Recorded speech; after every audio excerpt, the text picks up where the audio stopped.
What's up, guys? It's Graham here. So for the last 12 years, I have studied, researched, and analyzed every single aspect of building your credit score to the point where eventually I could brag on YouTube about achieving an 800, which is the threshold that many people consider to be a perfect score. And today, I'll teach you how to get this exact same achievement for totally free in probably way less time than it took me. Having a perfect credit score means that you can get the lowest interest rates anytime you want to leverage your money in real estate, business, or in life. It's how I was able to get such low interest rates that effectively it's like they're giving me free money. Not to mention, I'm so confident with what I have to say in this video that I guarantee this information could be worth easily a few $1,000s at minimum if you just follow along. So with that said, here's exactly what you need to do right after you smash the like button for the YouTube algorithm. That's it. Otherwise, there's no pitch here. Just pass it on to somebody else if you found it helpful. That helps me out a lot. And now with that said, let's begin. Now first, in order to understand how to get a perfect credit score, you have to understand how the credit scoring system works in the first place. Like I said, just like you've got a class that grades you differently on attendance, homework, test scores, and whether or not you hit the like button, your credit score grades you on several different factors as well. And if you want to get a perfect score, you have to do well on all of them. Now, the first and largest factor is based on your on-time payment history, and that makes up 35% of your score. This means that you always pay your bills off on time as agreed without ever being late or missing a payment, because if you do,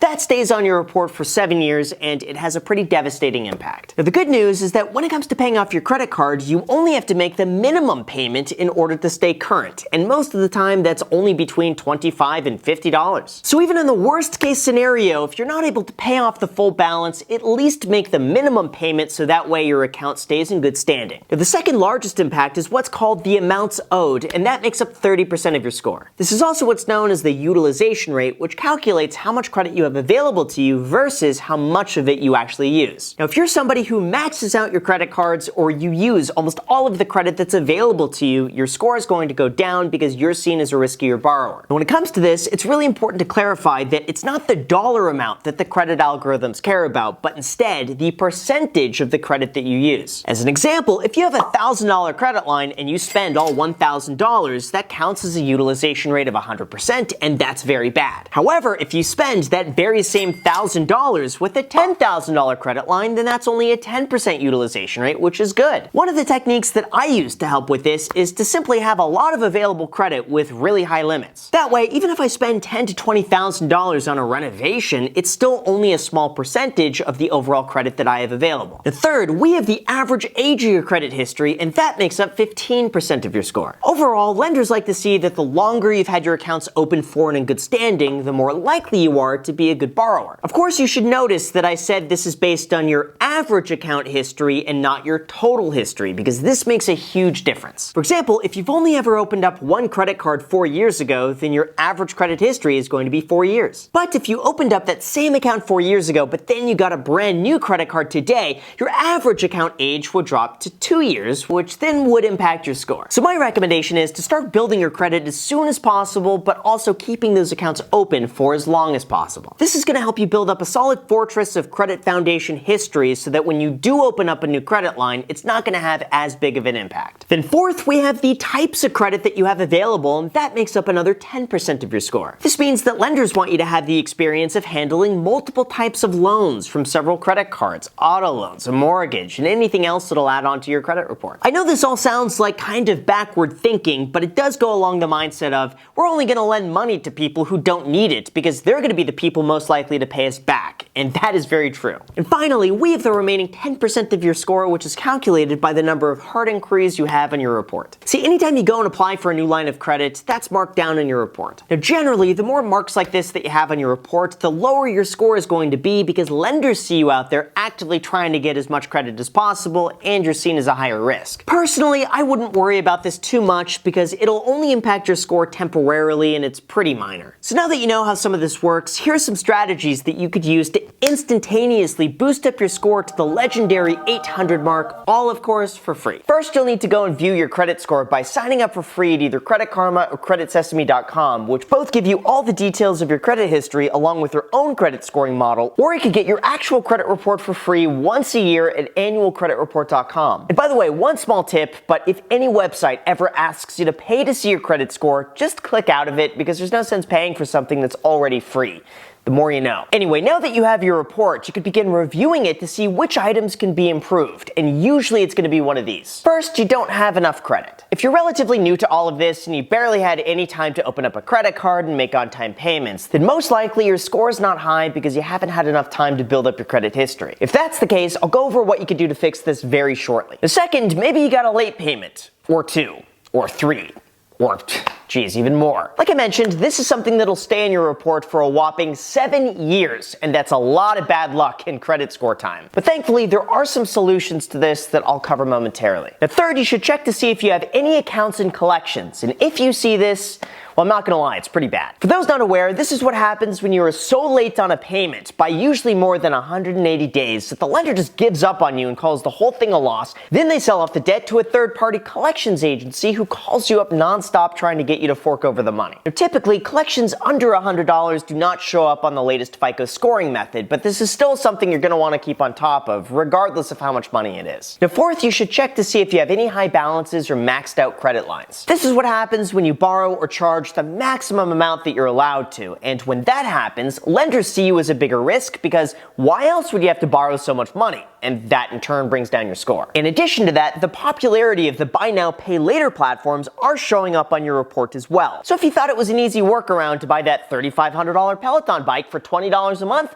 you might want to reconsider. And fifth, check to see if there are any foreclosures or bankruptcies in your credit report. Now, this should be a pretty obvious one, but surprisingly, sometimes marks like this are left on longer than they should, or people might have misinformation or had their identity stolen without even knowing about it. But once you see exactly what's impacting your score, you'll be able to figure out the best way to improve it, and usually it's going to be one of these. One, if you don't have enough credit and you want to increase your score immediately, the biggest life hack here is to become what's called an authorized user. This is when someone else with an extensive credit history adds you as an authorized user to their credit card, and then all of a sudden, their credit history shows up with your account. This is also what's known as credit piggybacking because you could get the benefits of someone else's score without doing all the work yourself. However, there are some catches that you have to be made aware of because you know what they say, if it sounds too good to be true, it probably is, unless of course you're getting your free stock down below in the description when you sign up for Public using the code GRAHAM, because that could be worth all the way up to $1,000, and it's definitely not too good to be true, so you better get it before the offer expires. Anyway, the first catch is that some credit reporting agencies are catching on to this, and because of that, the credit history is not going to transfer over to all 3 credit bureaus. As of right now, it appears as though Capital One, Discover, Wells Fargo, and Bank of America will report past credit history, and other credit cards will only begin showing history at the time that you become an authorized user, which at that point is essentially like you just getting another credit card except in someone else's name. Now, the second catch here is that because all the history is going to be transferred over to you, that also includes late payments, delinquencies, and any negatives. You really need to make sure the person who's adding you as an authorized user has at least 3 to 5 years of credit experience, no late payments, and everything in good standing. Otherwise, it just kind of defeats the entire purpose. Now keep in mind, this is not a substitute for building up your own credit, but it can help out tremendously early on if you have someone who's willing to do this for you. 2, pay down your balances so that your utilization is under 10%. I would say for most people, this is going to have the biggest impact to your score in the shortest amount of time possible. Just remember, the amount you owe, known as your utilization rate, makes up 30% of your score. So if you keep a high balance on a credit card, that's going to bring down your final number. In this case though, you got 2 options. Number 1 is to pay down your balance, and once this happens, a higher score is usually reflected in 14 to 30 days. The second, I know it sounds totally counterintuitive, but if you have an account balance you can't pay down,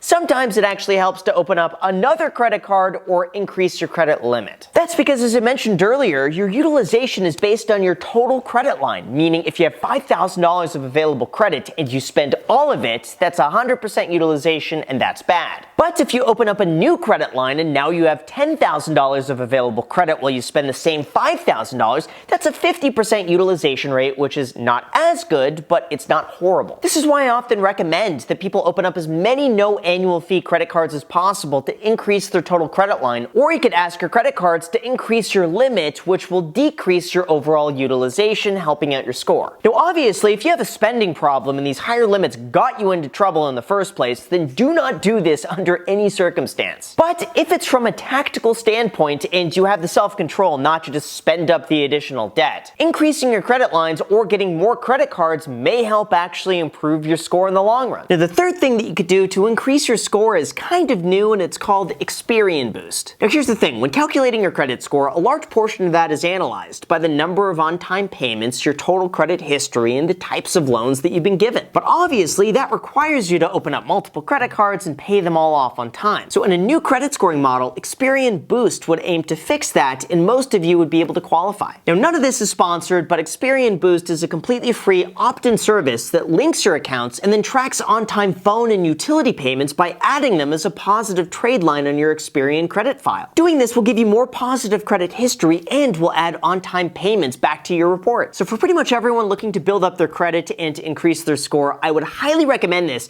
unless of course you don't pay off your bills on time, in which case, don't do this. But for everyone else, do it. Next, the fourth thing that you could do is to remove both late payments and delinquencies from your account. Remember, anytime you miss a payment or it gets sent off to collections, it's absolutely going to destroy your credit score. But not all hope is lost. If you have any kind of late payment, just be aware that it only gets worse the more time goes on. For example, a 90-day late payment is going to be significantly worse than a 60-day payment versus a 30-day payment, and so on. So if you find yourself in this position, number one, go and cut up all of your credit cards and YouTube Dave Ramsey. 2, pay off any late payments as soon as possible. Like I said, it only gets worse the longer you wait, so it's a lot better to have a 30-day late payment than a 60-day late payment, so do not put this off. Third, it's always worth it to try to negotiate the terms of your debt to bring the account back to current. This means you could reach out to the lender, and if you're having a difficult time making payments, see if you could work out a payment plan. The reality is, late payments like this are notorious for being charged off at pennies on the dollar, so most lenders want to work with you to get something back than nothing. The fourth, if you paid off the debt but the late payment is still showing up on your report, you could always try calling them up to see if they'll remove it as a courtesy. Now, to be clear, they're not obligated to do this at all, but you know the saying, you could catch more flies with honey than with vinegar, and asking really nicely can sometimes go a long way. Now, 5, if all else fails, look for any inaccuracies on your report and then you could dispute it. Now again, you should never lie here, but if you see anything out of place and they can't prove otherwise, they'll be forced to remove it from your report, so sometimes it's worth trying. Doing all of this should absolutely make a huge difference in your credit score in a relatively short amount of time, so all of this could help you get to a perfect score. And fifth, the biggest mistake that I see all the time is that you should never close out your old accounts. The thing is, because your credit score is calculated by the average age of your account history, that often starts from the age of your very first account. But if you close that oldest account because you don't use it anymore, what you're really doing is erasing your oldest trade line. And when that happens, eventually the average age of your account history is going to drop. The rule of thumb here is that if they have no annual fee, just charge an occasional $1 Amazon gift card to the card every 6 months or so, and then just keep it active for as long as possible. Now, if the card does have an annual fee, consider downgrading the card to a free option so that way you keep your account history without having to pay for it. By doing this and making sure you keep your accounts open and in good standing for as long as possible, that will help increase your score. Now, 6, this one is probably the most important point to listen to. Do not pay for any credit repair services and ignore all the spam comments praising someone for increasing their credit score. Most of those are scams, and every single time I try to delete them, a million more pop up. All of this is something that you could do yourself for free in under an hour, and everything is extremely simple to learn. If you're able to utilize these 6 steps, a perfect credit score is absolutely achievable for totally free without paying any interest to credit card companies, just by paying off your bill in full with no annual fee credit cards. It's also worth mentioning that even though getting a perfect 800 credit score certainly comes with bragging rights, from a lender's perspective, anything above a 760 will usually get you the best rates, terms, and the full red carpet service. So there's really not a lot of difference from a 780 to an 800 from their perspective. But following this certainly opens up so many new opportunities to save a lot more money that wouldn't be possible otherwise. And if you found this helpful, all I ask in return is to subscribe if you're not already subscribed, or share this video with someone else who needs to improve their credit score. Just tell them Graham sent you to do that. Or I don't know, just share the video. It helps out the YouTube algorithm and the channel tremendously. So thank you guys so much for watching. Also make sure to add me on Instagram and on my second channel, The Graham Stephan Show. I post there every single day and not posting here. So if you want to see a brand new video from me every single day, make sure to add yourself to that. Thank you guys so much for watching, and until next time.